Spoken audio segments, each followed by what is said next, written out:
Nós temos o prazer e a honra de receber a professora Maria Hermínia. A professora Maria Hermínia vai fazer a aula inaugural do nosso programa de pós-graduação desse ano. É uma homenagem que a gente está fazendo, eu explico em um segundo. Mas eu queria primeiro deixar claro uma coisa para fazer uma introdução bem forte. Nós todos estamos aqui por causa da Maria Hermínia. E nós estamos aqui não, por causa, não é porque nós viemos vê-la, viemos aqui porque o seminário é dela, mas num sentido mais forte. Esse programa e esse departamento são, em boa medida, uma criatura da professora Maria Hermínia. Maria Hermínia fez esse departamento. Eu tenho os dados para isso. A professora Maria Hermínia foi chefe desse departamento em 1996. Dos professores na ativa no departamento, que são anteriores a essa chefia, só existem 4 de 21. Todos os outros 17 entraram depois dessa chefia. 1/4 deles durante a chefia da professora Maria Hermínia. Dos professores que estão na ativa, dos 4 que estão na ativa, boa parte deles estiveram mais na inativa desde então do que na ativa. Então, o departamento tem a cara da professora Maria Hermínia. E a professora Maria Hermínia, nesse primeiro concurso que ela administrou como chefe do departamento, teve a coragem de... nós tínhamos 3 vagas, e a professora Maria Hermínia reprovou os candidatos e selecionou só um dos candidatos. Então, o departamento ali mandou uma mensagem muito clara, né, porque para entrar nesse departamento, para ser professor desse departamento, não basta se inscrever, você tem que ter qualificações para tanto. Então, nós estabelecemos ali uma reputação de que a competência acadêmica é o que faz com que um professor seja e possa ser selecionado dentro desse departamento. Então, o departamento tem uma reputação que foi montada, foi criada naquele momento. E pusemos, digamos, né, bem alto, né, para passar por ele é difícil. Né? E isso é uma decisão acadêmica corajosa que a professora Maria Hermínia teve. Né? E que nós, então, acompanhamos essa história desde então. Não vou entrar mais em detalhes a esse respeito, mas é importante a gente ter claro isso, né? Que, então, nós estabelecemos, então, a partir dali, um objetivo, um princípio. Eu acho que tem poucas coisas que a gente poderia dizer a respeito da professora Maria Hermínia nesse momento. Mas a professora Maria Hermínia sempre foi capaz de fazer umas ligações e de abrir portas que a gente não consegue avaliar muito bem, a não ser depois de muito tempo. Né? Toda a passagem... Né, a professora Maria Hermínia teve na criação da Ampox, teve na criação dos programas de pós-graduação no Brasil, né, na montagem do sistema de avaliação na CAPES. Né? Todos esses fases e momentos de construção da nossa carreira, da nossa comunidade acadêmica, tem a participação direta da professora Maria Hermínia. Quem esteve aqui na nossa comemoração, foi quantos anos mesmo? De quantos anos? 40. 40 anos do programa, já esqueci de quantos anos nós estávamos comemorando, viu também a capacidade da professora Maria Hermínia de se distanciar do seu objeto e pensar aquilo que ela está fazendo. Né? Que eu acho que ficou claro e evidente quando a Hermínia falou: nós precisamos repensar o processo de avaliação da CAPES. Nós precisamos repensar, porque ela está sempre na frente, pensando, se distanciando e pensando criticamente sobre aquilo que está fazendo. Essa capacidade, eu acho que pouca gente tem, né? Quando a gente conversa com a Hermínia, a gente sempre ouve a voz da razão ali por trás, falando: tem esse ponto, tem esse lado, tem aquele outro lado. Sempre essa capacidade de entender, de ouvir, né? De abrir, né? De estabelecer contato, estabelecer o contato entre a USP e o PERJ, né? A USP e o sistema de avaliação de pós-graduação e assim por diante. Então, quando a professora Maria Hermínia foi levada a se aposentar, né, e teve que se aposentar, redefinir a sua carreira acadêmica, nós pensamos que nós tínhamos que fazer uma homenagem à professora Maria Hermínia. Mas uma homenagem para a professora Maria Hermínia tem que ser diferente, né? Não pode ser uma homenagem que vem aqui todo mundo só, né?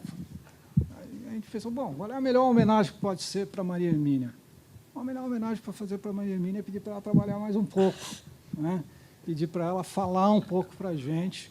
Então, foi essa a ideia de que ela abriria, né, o programa de pós-graduação, depois dele comemorar seus 40 anos, né, para reinaugurar, digamos assim, o programa depois daquela marco simbólico que a gente teve e dar essa continuidade, né? Nós vamos dar continuidade ao que a professora Maria Hermínia começou e montou aqui, né?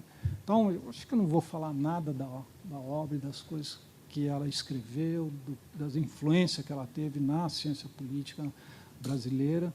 Acho que é desnecessário, todos que estão aqui devem saber isso. Então, eu vou passar a palavra à Maria Hermínia, lembrando que isto é a forma que nós encontramos de fazer uma homenagem à professora Maria Hermínia. Hermínia. Bom, deixa eu... Muita emoção. Olha, é uma alegria e uma honra estar aqui para inaugurar mais um ano de atividades do melhor programa brasileiro de pós-graduação em ciência política, num departamento onde eu trabalhei mais de 30 anos, onde eu tenho muitos amigos queridos, muitas amigas queridas. Então, todos aqui. A vantagem, uma das vantagens da nossa profissão é que nós aprendemos mais do que ensinamos, né? E eu tenho uma dívida intelectual com muita gente aqui no departamento. Não é? Aprendi muita coisa no departamento. Ontem, no seminário sobre o golpe de 64, eu disse que gostaria de repetir. A minha maneira de encarar, né, a experiência política brasileira recente está enquadrada pelas coisas que o Fernando escreveu, a Angelina escreveu, que o Rogério escreveu, que a Teca escreveu. Eu fiquei mais culta ouvindo Cícero e ouvindo Álvaro, né, e assim como os colegas que já estão aposentados. Eu entendo esse convite como uma distinção, uma homenagem, me deixa muito nervosa, certo? Então, vou fazer uma coisa que nem sempre eu faço, eu escrevi o que eu vou dizer, não é? E eu agradeço essa homenagem de coração, mas eu gostaria de fazer uma nota de cautela. Nos últimos 12 anos da minha vida aqui na USP, eu tive muito envolvida no projeto de construção do Instituto de Relações Internacionais, que eu considero um projeto bonito, gostoso de fazer, foi muito bom estar lá. Nesse período, eu aprendi muitas coisas sobre relações internacionais, sobre política acadêmica, sobre como fazer instituições, mas eu tive pouco tempo para pesquisar e trabalhar sistematicamente os resultados do pouco que eu consegui pesquisar. Eu, atualmente, participo de 2 projetos colaborativos que estão em andamento, um sobre opinião pública e política externa, nas Américas, e outra sobre mudanças sociais, camadas médias e política na América Latina. Nos dois casos, no primeiro, junto com outros colegas do IRI, e no segundo, só eu, me cabe a responsabilidade da pesquisa sobre o Brasil. Eles são projetos muito diferentes, né, sobre temas muito diferentes, mas que estão me forçando a tratar de questões que eu nunca tinha tratado antes, né, quais sejam de percepções, de representações coletivas, o que está me levando para um território que é meio desvalorizado aí no mainstream da ciência política, território que faz fronteira com a sociologia, território cuja exploração demanda instrumentos que não fazem parte da caixinha de ferramentas sofisticadas que nós tomamos em boa hora emprestada à economia. Não é? Talvez o mais próprio para uma aula inaugural fosse apresentar uma coisa mais redonda, mais terminada, conclusões teoricamente mais bem fundamentadas e empiricamente sustentadas. Entretanto, o que eu vou apresentar para vocês hoje não são conclusões sólidas, que estejam lastreadas em uma pesquisa, né, vigorosa, já encerrada, mas são algumas intuições que eu espero tornar mais precisas e pôr à prova no ócio compulsório da aposentadoria. Eu vou falar hoje sobre as intuições que dizem respeito ao segundo dos temas que me ocupei, menos do que eu gostaria de ter me ocupado nos últimos tempos, ou seja, as mudanças sociais e políticas no Brasil recente, né? Mudanças sociais, camadas médias e política no Brasil. Eu vou apresentar algumas intuições baseadas em evidências um pouco esparsas, mas que me parecem razoáveis, algumas dúvidas, algumas perguntas sem resposta, enfim, apenas um roteiro de pesquisa. Eu acho que nada que faça jus a um título de aula inaugural, sobretudo aula inaugural num departamento importante. Então, eu estou correndo risco, mas, como eu tenho muitos amigos aqui, eu conto com a benevolência deles. Quando o Rogério me perguntou que título eu queria dar, eu dei o título para ele, ele disse, oba, que bom, eu adoro Tocqueville. Né? E eu torço para que vocês não esperem que eu vá falar sobre o Visconde, né? Ainda mais aqui, onde existem pessoas muito mais qualificadas do que eu para falar do tema. Basta lembrar que é desse departamento a professora Célia Quirino dos Santos, que tem um livro lindo sobre Tocqueville, e não só isso, que apresentou Tocqueville para a minha geração. Né? Eu fui aluna dela, num momento que a gente só queria ler o Marx. Né? Então, ela entrava no primeiro ano da graduação de Tocqueville em punho, aquilo, enfim, me abriu portas muito, muito importantes. Eu gostaria de lembrar também, porque eu não consigo esquecer, da aula do concurso do Cícero, concurso ao que o Fernando fez menção. Ele deu uma aula de 45 minutos, mais ou menos, uma aula curta, precisa, invejável. Até hoje eu tenho inveja dessa aula que você deu no seu concurso de ingresso sobre Tocqueville.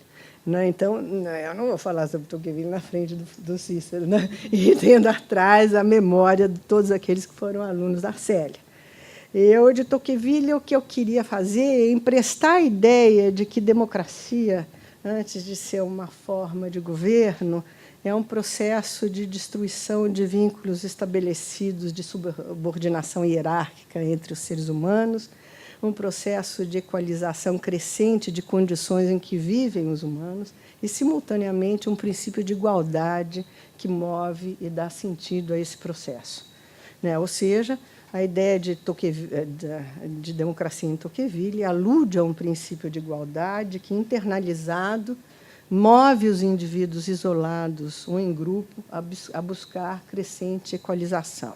É um fenômeno sociológico, mais do que político, que supõe mudança nas percepções sobre as hierarquias sociais, tanto quanto mudança nos comportamentos individuais e coletivos com relação às hierarquias prevalecentes.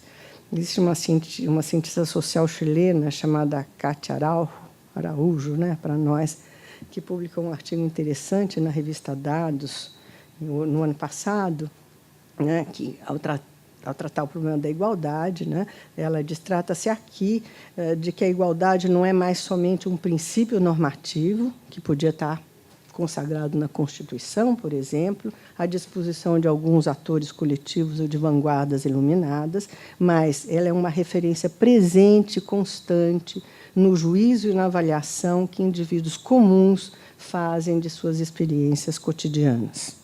A minha intuição é que vivemos um processo deste tipo no país, no sentido atribuído, né, de democratização atribuído pelo Tocqueville. Um processo extenso, profundo, que se inicia no plano do consumo. Nós temos muitas anedotas de como, de repente, os espaços que eram espaços da elite no país estão sendo ocupados por outro tipo de pessoas.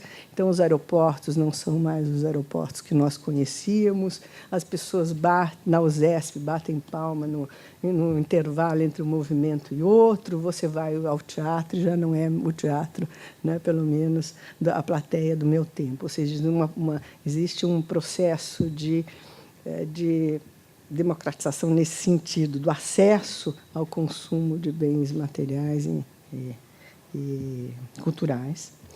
Mas, além disso, eu creio que ele é um processo mais amplo de expansão, né, dessa aspiração de igualdade, da paixão pela igualdade, que, dizia Tocqueville, se enraiza no coração das pessoas. Um processo cujos impactos sobre o sistema político democrático são inevitáveis, mas cujo sentido e direção são ainda difíceis de prever. Na origem desse processo estão as mudanças socioeconômicas das 2 últimas décadas, que implicaram em redução significativa e inequívoca da pobreza, na ampliação do contingente de brasileiros situados no extrato intermediário de renda, na redução moderada, mas importante, da desigualdade de renda. Ainda que esse movimento tenha se intensificado a partir de 2002, ele vem de antes e, certamente, teve um ponto de inflexão importante há 20 anos com o Plano Real. Os dados são conhecidos, mas eu acho que convém relembrá-los. Eu vou mostrar, primeiro, uma tabela que me foi cedida pela professora Marta Rett, publicada num artigo que ela assinou no Valor Econômico recentemente. Como é que funciona isso aqui? Hã? Mas é essa daqui que eu quero? Aqui. Não. Hã? Veja. Precisa ter cuidado com este gráfico, porque esse é um gráfico de evolução da renda média domiciliar per capita, né, por grupos da população. Os 20% mais pobres, os 30% que estão abaixo deles, que a Marta chamou de uma forma inequívoca de 30% menos pobres, né? São os 30% que estão acima, vamos dizer assim, dos 20% mais pobres e os 5% mais ricos. Como a diferença entre a renda dos mais ricos e dos mais pobres ainda é muito grande, tá certo? O gráfico tem que ser lido de uma maneira particular. Do lado direito está a renda dos mais ricos, e do lado esquerdo a renda dos mais pobres. O que eles fizeram, ou seja, o gráfico não diz que os mais pobres estão chegando na renda dos mais ricos, tá certo? Ele mostra apenas qual é a inclinação da curva, né, do crescimento da renda, não é? E mostra como é significativo o crescimento da renda entre os 20% mais pobres e entre os 30% que se seguem a eles. Em 1989, o último ano do governo Sarney, então, atenção, né? Não é que os vermelhinhos estão chegando à renda dos roxinhos, né? Que são os 5% mais ricos. O gráfico mostra apenas a tendência, né, ao crescimento da renda por grupo de renda. Em 1989, o último ano do governo Sarney e primeiro da Constituição de 88, a renda média dos 10% mais ricos, os brasileiros, os 10% brasileiros mais ricos, era 70 vezes maior do que a média dos 20% mais pobres. Em 2012, essa diferença é de 33 vezes. 33 vezes é uma barbaridade de grande, mas, obviamente, uma redução muito significativa desta brecha. O Ricardo Paes de Barros gosta de dizer que, no Brasil, os pobres viveram na China, e os ricos, ou seja, viveram num país que crescia como a China, onde a renda crescia como a China, e os ricos viviam no Brasil, num outro país. Todos ganharam, portanto, mas os brasileiros situados entre o quinto e o 16º quintil de renda média, ou seja, entre 291 e R$1.019 de renda média domiciliar per capita, foram os mais beneficiados. São esses que são os 30%, os vermelhinhos ali, os 30% que estão acima dos 20% mais pobres. É esse o grupo que tem sido chamado de nova classe média, novas camadas médias, etc. E eu não tenho nenhuma intenção aqui de fazer a discussão se é ou se não é a classe média. É uma discussão longa e nem sei se ela é tão importante assim. Por essa razão, eu sempre vou falar de extrato médio, eu estou falando em grupos definidos a partir da sua posição na escala de distribuição de renda. E mesmo com essa definição limitada, há diferentes cortes possíveis. Eu estou usando, por razões práticas, o corte no próximo slide que eu vou mostrar, o critério utilizado pela Secretaria de Assuntos Estratégicos da Presidência da República, porque eles têm dados sobre isso e têm dados interessantes sobre outras coisas também, então acabei usando os dados deles. Tem uma tabela que eu uso, os dados da Folha de São Paulo, onde o corte é um pouco diferente, e tanto o próximo gráfico como a próxima tabela fazem parte de um artigo que eu escrevi com o Fernando Henrique Guarnieri, aqui pós-doc dessa casa, e que vai ser publicado num livro organizado pelo Timothy Power, chamado Democratic Brazil 3, que é aquela sequência do Democratic Brazil. Então, e por isso também os dois próximos gráficos estão em inglês. Segundo as estimativas da Secretaria de Assuntos Estratégicos da Presidência da República, estimativas feitas em 2012, entre 2002 e 2012, 21% dos pobres ascendeu ao extrato médio de renda, e 6% dos que estavam no meio pularam para os estratos superiores. Esse é o gráfico.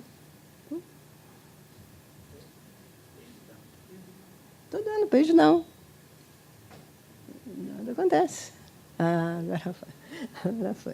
Esse é um gráfico feito pela SAI, e ali estão os 20%, os 21% que subiram e o momento em que subiram.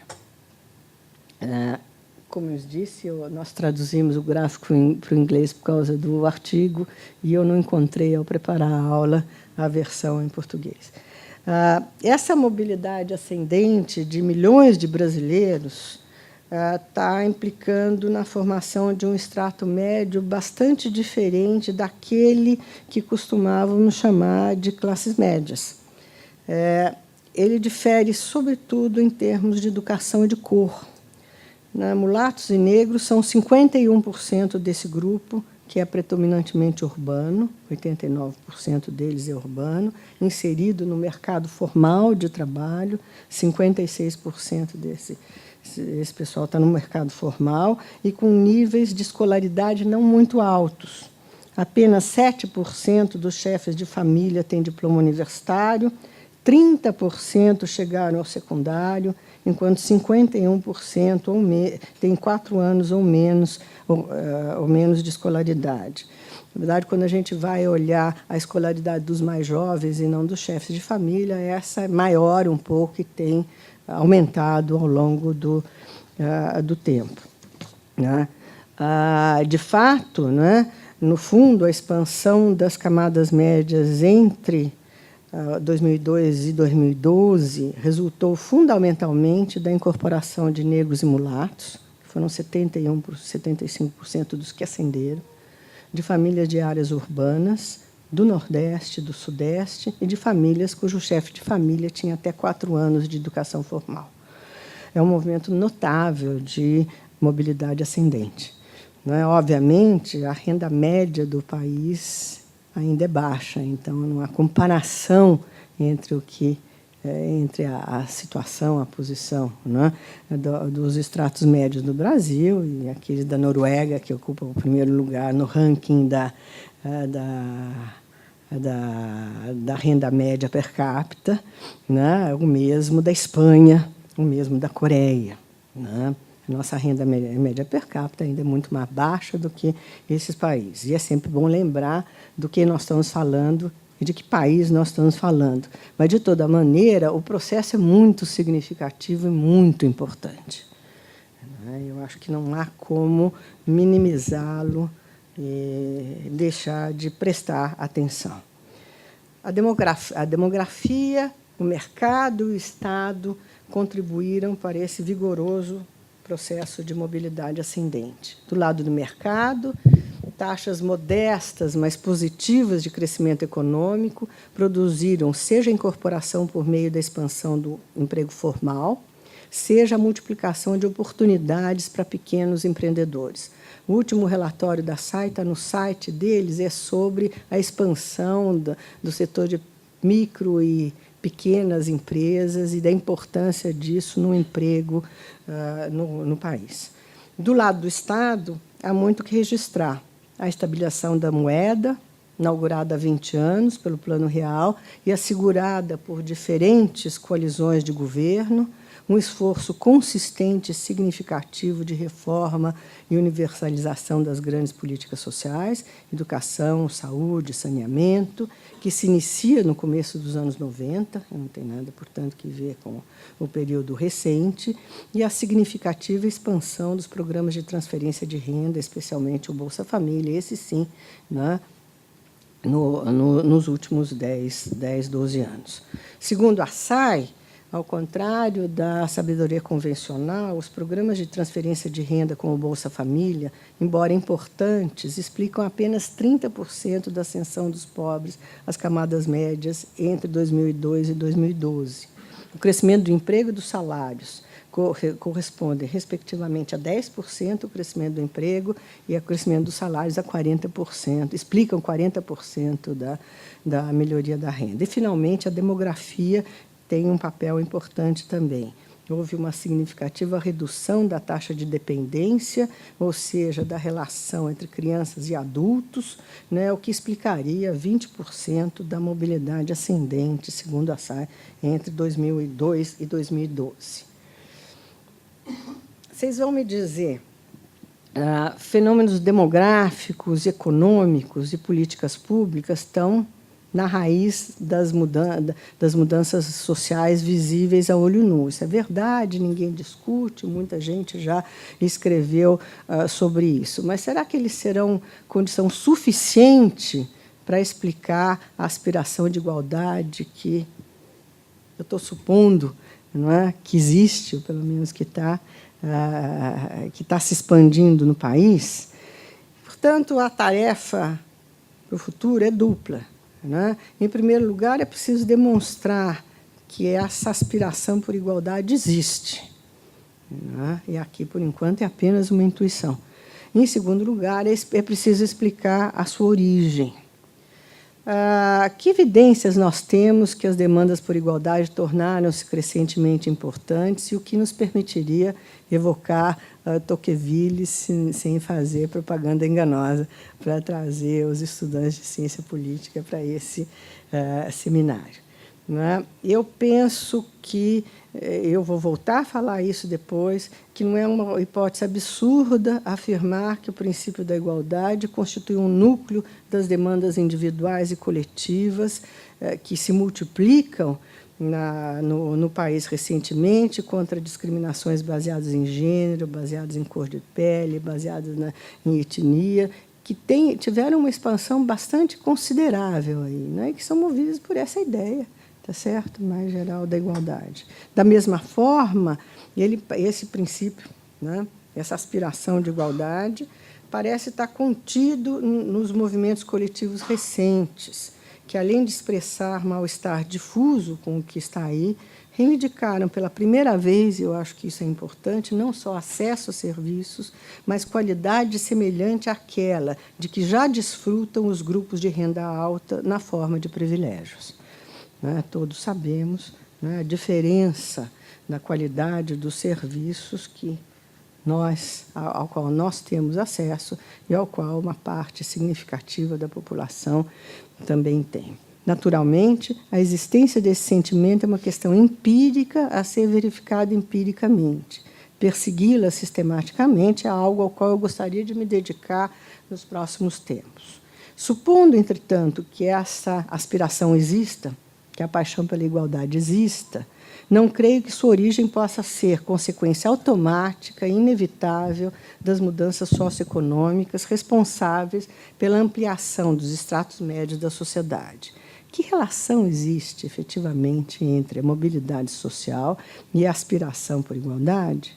Processos vigorosos de mobilidade social são experiências intensas de mudança na vida cotidiana e impactam sobre percepções individuais, sobre a avaliação do presente e sobre as expectativas quanto ao futuro. Mas como explicar que, nesse caso concreto, a aspiração por igualdade seja o metro, possa ser, né, o metro de avaliação das condições presentes e calibre as expectativas quanto ao futuro? Nessa altura, eu acho que nós temos que voltar um pouco e vasculhar o arsenal das explicações disponíveis. Quando se trata de relacionar mudanças sociais e processos políticos, lá está, né, na tradição clássica da sociologia política, a grande e ambiciosa construção da teoria da modernização. Em suas diferentes vertentes, a teoria da modernização afirmou há muitos anos atrás a existência de uma relação positiva entre democracia e classes médias, baseada em 3 diferentes argumentos. Primeiro, a ascensão das classes médias, um correlato do desenvolvimento econômico, proporcionaria um colchão protetor entre as classes altas e os mais pobres, evitando a polarização política que podia descambar, seja para o despotismo oligárquico, seja para a revolução plebeia. A existência de amplas classes médias seria um fator de moderação do conflito político. Isso está claro no Lipset, por exemplo. O segundo argumento é que, devido à sua autonomia com relação às elites dominantes, as camadas médias seriam impulsionadoras da participação e da competição política, contribuindo, assim, para a institucionalização do pluralismo político e de instituições plurais, de um sistema político plural. Finalmente, por serem mais educadas e informadas, as classes médias favoreceriam a moderação política, condição necessária à estabilidade democrática. Isso está no Lipset, está no Alma Verba, e por aí vai.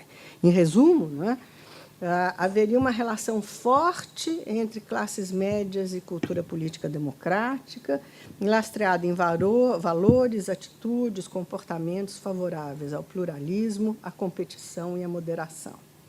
As pesquisas de opinião parecem sustentar essa conclusão. Eu vou mostrar um último gráficozinho para vocês, uma última tabelazinha para vocês, que... encavalou? Não, está certo. Está meio esquisita, mas encavalou. Aí, usando os dados do Datafolha, o Datafolha teve a gentileza de nos ceder vários surveys e para os artigos que para o artigo que eu e o Fernando escrevemos, e essa é simplesmente uma tabulação muito simples daquela pergunta muito clássica de preferência por regime político, e nós estratificamos, na verdade, os grupos de renda entre, né, baixa renda, média baixa, média superior e renda alta. O que a SAI está chamando de camada média, né, de classe média, é a baixa média, é média, mais ou menos, esse intervalo. E essa tabela mostra, enfim, né, como poderia mostrar como os estratos médios podem ser, pelo menos do ponto de vista da sua preferência por regime político, lastro para um sistema democrático. Na tradição da sociologia política, existe uma outra forma de relacionar classes médias e democracia, que nos vem de uma literatura já meio antiga sobre sociedades pós-industriais. Nessa tradição, as classes médias são vistas como agentes de uma nova agenda democrática chamada pós-materialista, focalizada em temas como ambiente, direitos de minoria, respeito pela diversidade cultural, étnica e religiosa, tolerância com diferentes estilos de vida e comportamento individual. O Engelhardt, que é o inventor dessa ideia, chamou essa mudança de revolução silenciosa, promovida pela juventude de classe média dos países capitalistas desenvolvidos. Nesse caso, as camadas médias seriam agentes de um processo de aprofundamento e alargamento da democracia para além dos Estados-nação, ao incorporar à sua agenda questões globais como ambiente, desarmamento, direitos humanos, ou seja, indo além de uma agenda materialista de distribuição de riqueza, para incluir questões como reconhecimento da diversidade cultural, étnica e religiosa, para além da esfera pública, para incluir escolhas privadas e íntimas, como divórcio, aborto, casamento entre pessoas do mesmo sexo, consumo de drogas, etc., para além do Estado Nacional, não é? Para incluir as questões globais de desarmamento, ambiente, direitos humanos no plano global.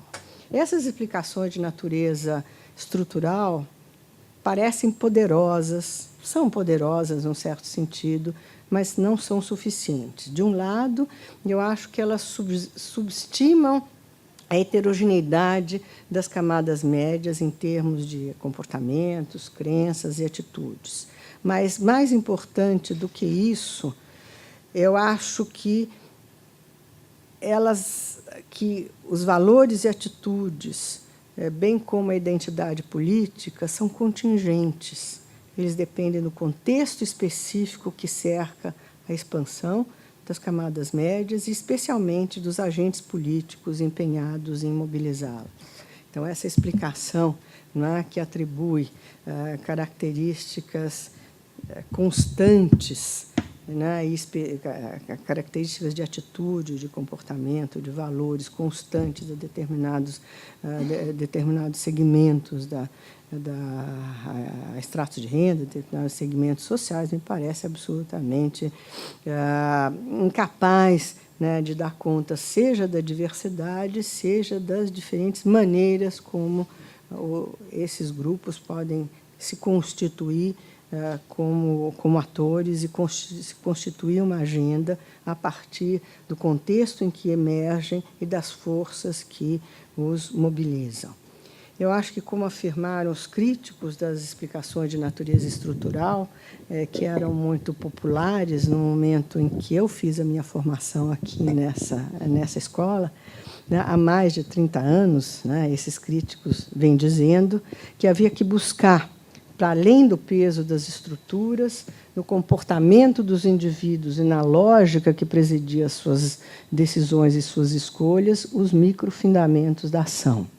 Não é? Ou seja, é necessário uma teoria da ação, não é? Que capaz de dar conta, de explicar o comportamento político desses grupos, que não podiam ser puramente deduzidos, de uma certa forma, da sua posição na estrutura social. E esse foi um avanço que está incorporado ao modo de fazer ciência política hoje, e daí que é dele que devemos partir para buscar a nossa explicação sobre como o impulso da igualdade pode estar se espraiando, se enraizando nos corações e mentes dos brasileiros. Eu penso que é importante recorrer à literatura de tradição neo-institucionalista sobre políticas públicas e, com cautela, com muita cautela e com grão de sal, a literatura mais conhecida, mais predominante, pelo menos na área de ciência política, nas relações internacionais, de tradição construtivista. Ela, obviamente, está aí na sociologia há muito tempo. Essas abordagens, há muito tempo, chamaram a atenção para a importância das ideias, para a importância das visões de mundo, para a importância das crenças prevalecentes, seja nos processos de reforma política.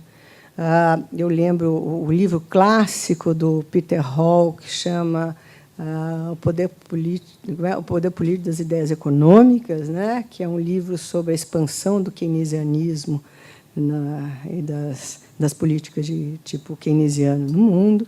Lembro também o livro dele, muito interessante, sobre as reformas de tipo liberal na Europa. Não é? Então, essas correntes chamavam a atenção, não é, para a importância das ideias, seja nos processos de reforma política, seja no enquadramento de conflitos e no estabelecimento de mecanismos de cooperação internacional. Veja bem, eu não estou aqui afirmando que tudo se passa no plano etéreo das narrativas socialmente construídas, como querem os construtivistas puro sangue, ou que os interesses não sejam decisivos.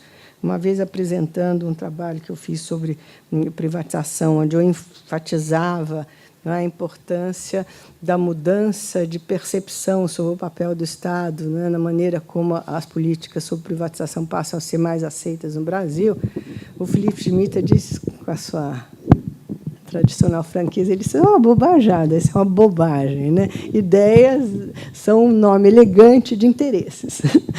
O que existe são interesses, as ideias são coisas, né, sem grande importância. Eu não estou segura, não concordo, na verdade. Eu acho que eu não podia concordar mais com o Weber quando ele diz o seguinte: a conduta dos homens não é governada por ideias, mas por interesses materiais e ideais.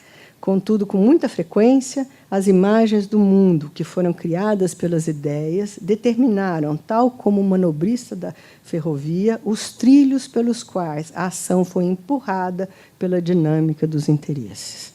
Ou, para usar um texto que está de uma linguagem mais contemporânea, que é uma ideia do Hendrik Spruit, num livro muito bonito, cuja leitura eu recomendo, que chama O Estado Soberano e Seus Competidores, onde ele diz mais ou menos o seguinte: se não se deseja deduzir preferências de resultados observados, produzindo explicações de tipo tautológico, é necessário conhecer quais são essas preferências realmente, ou seja, é necessário descobrir as normas e os sistemas de crenças dos atores, pois eles se informam preferências individuais. Voltando às minhas questões concretas, depois de verificar empiricamente, coisa a ser feita no futuro, quão disseminado está o impulso por igualdade, do qual nós temos evidências, volto a te dizer, esparsas, algumas anedóticas. É preciso tratar de explicar como o princípio da igualdade vem se disseminando como ideia-força, tornando-se uma referência presente e constante no juízo e na avaliação dos indivíduos comuns, que os indivíduos comuns fazem da sua experiência cotidiana, repetindo a frase da Katia Araujo.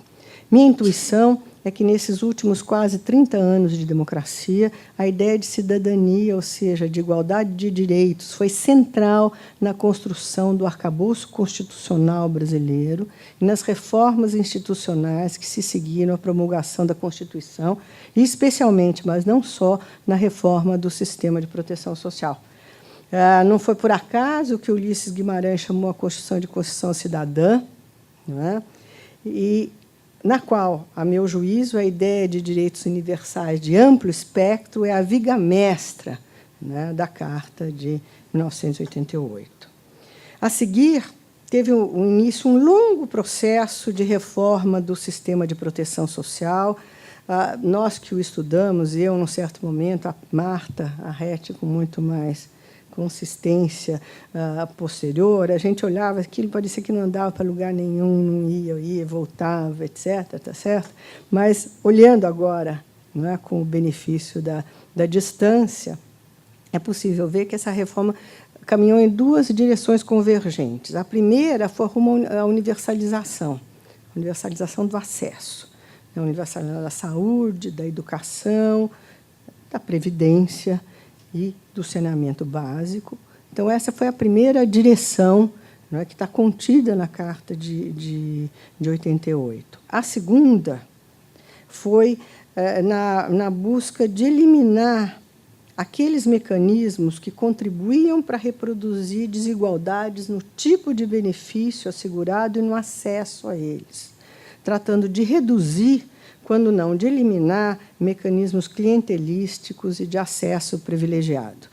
O Marcos Mello tem um artigo muito interessante que chama O Sucesso Inesperado das Reformas de Segunda Geração, que está publicado, é um artigo antigo já, está publicado na revista Dados, onde ele de alguma forma, descreve o esforço, naquele momento, né, do governo Fernando Henrique para eliminar, no processo de reforma, todas as intermediações que pudessem dar base a relações de tipo clientelista, criando mecanismos de transferência direta de benefícios, de transferências que eram regulados por fórmulas, por regras, etc., de tal forma que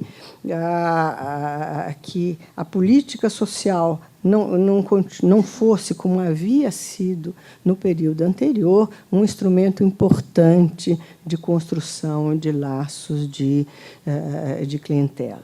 Os colegas, alguns dos quais participaram desse processo de reformas durante o governo Fernando Henrique, diziam que eles tinham tratado de fechar os balcões.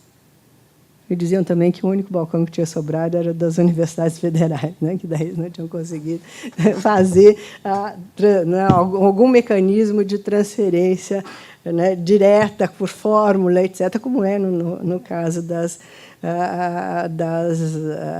estaduais. De alguma forma, essa coisa dos cartões, né, pelos quais as pessoas recebem benefícios, inclusive o Bolsa Família, é parte desse esforço, não é? E, obviamente, existe o processo de construção do cadastro. Nesse processo de construção do cadastro, às vezes, eu posso pôr minha tia, o meu irmão, etc., mas os dados todos mostram que isso é irrelevante, talvez porque o número de pobres seja muito grande, portanto, as tias e as irmãs de muita gente sejam também pobres, tá certo? Ou seja, é um programa bem focalizado, né, bastante eficaz, e que a pessoa ganha um cartão e vai lá no banco e não precisa falar com intermediários para obter o seu benefício.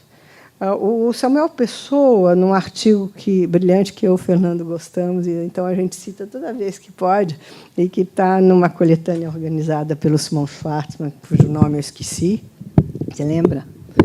Políticas Públicas e Qualquer Coisa, a nova política social brasileira, afirma que a Constituição de 1988 é um pacto social fundacional, né, que enquadrou as políticas subsequentes, que moldou a estrutura do gasto governamental, que subordinou o crescimento à expansão da proteção social.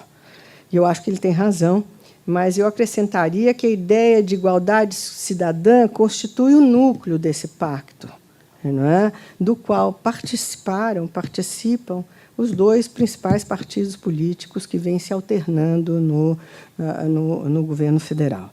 Não é? Eu tenho a impressão que esta mesma percepção, de que o social é importante. Obviamente, a ênfase no social foi muito maior, né, no governo Lula, mas que o social é importante, e que reformar o aparato de proteção social é torná-lo universal e acessível sem intermediários, né, e igualmente acessível.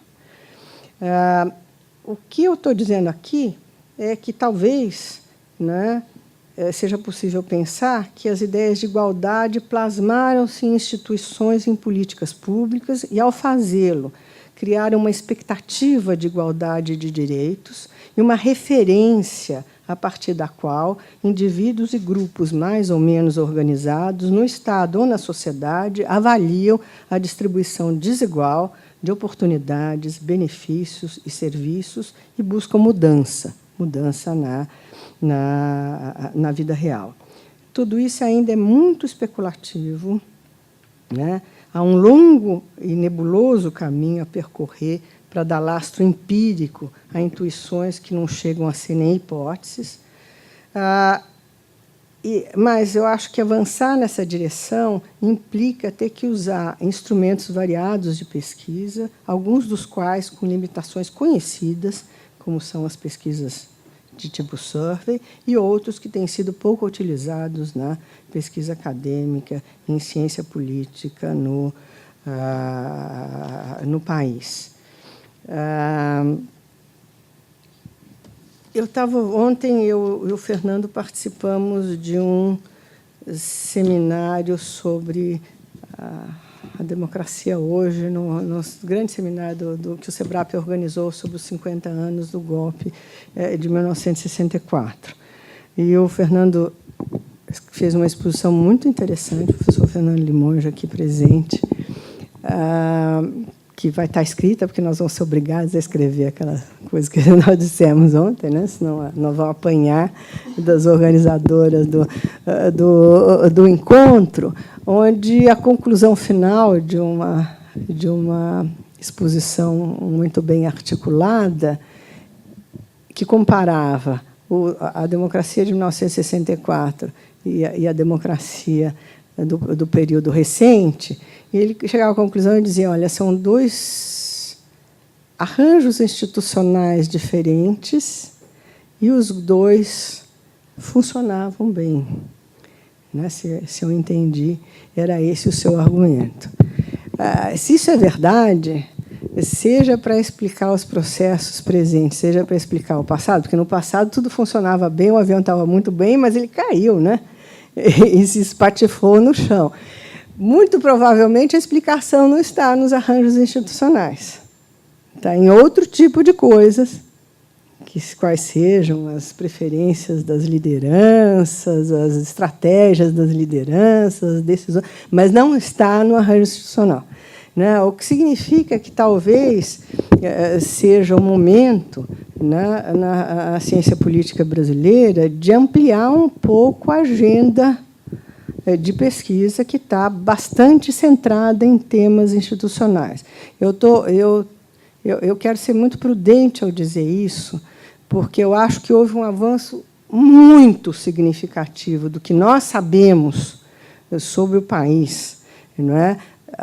Que foi impulsionada por aqueles colegas que dizem: bom, vamos olhar bem como as instituições funcionaram e funcionam, que tipo de incentivos dão, e tudo isso. Né? Nós tínhamos um monte de impressões e de lugares comuns, e hoje nós sabemos várias coisas, inclusive essa, não é?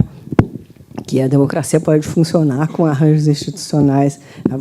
A democracia brasileira estava funcionando bem com arranjos institucionais distintos, mas isso quer dizer também que só a discussão sobre instituições, né, não pode constituir a agenda da ciência política. Nós temos que ampliá-la em alguma outra, para incluir, tá certo, outros temas e outras maneiras, não é, de olhar a realidade. como eu lhes disse no começo, quer dizer, as perguntas que eu estou falando me levam para um terreno muito nebuloso, muito complicado. Dificilmente eu chegarei, se é que eu vou chegar, a algum lugar, a formas elegantes de testar a hipótese, como são aquelas baseadas em modelos, utilizando dados duros, que eu insisto, são muito importantes, né? Eu penso, entretanto, que, embora nem tudo seja passível de ser conhecido pelas lentes da ciência, o Lévi-Strauss tem um artigo muito interessante, naquelas coletâneas que a gente lia no tempo da faculdade, que discute os limites da ciência.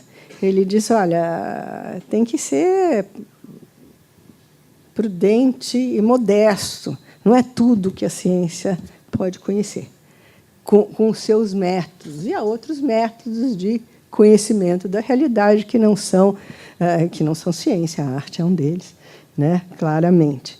Então, eu acho que ele tem razão, né? Mas eu penso que, embora nem tudo seja passível de ser conhecido com as lentes da ciência, as ciências sociais não podem abandonar a literatura de ficção ou a dramaturgia a tentativa de entender o que move os indivíduos, ou, como dizia o Sartre, o que eles fazem do que a sociedade faz deles, né? Entender por que os indivíduos votam como votam, porque preferem um tipo de ordem política a outra, porque demandam igualdade ou aceitam hierarquias, faz parte, afinal, não é, do campo de indagações legítimas da ciência política. Se as respostas implicam em certa imprecisão, e mesmo, eu diria, uma certa deselegância metodológica, eu não sei o que fazer. Mas eu não aconselharia que a gente abandonasse essas questões por essas dificuldades. Quando eu fui preparar essa aula, eu encontrei com uma citação de Aristóteles, na Ética Nicômano, que eu acho que é muito apropriada para eu terminar essa aula. O Aristóteles diz o seguinte: é uma característica do homem culto buscar a precisão em cada classe de coisas, até onde comporta a natureza do assunto. Eu insisto, até onde comporta a natureza do assunto. Se a questão é importante, eu acho que vale as limitações impostas pela natureza do assunto. Obrigada.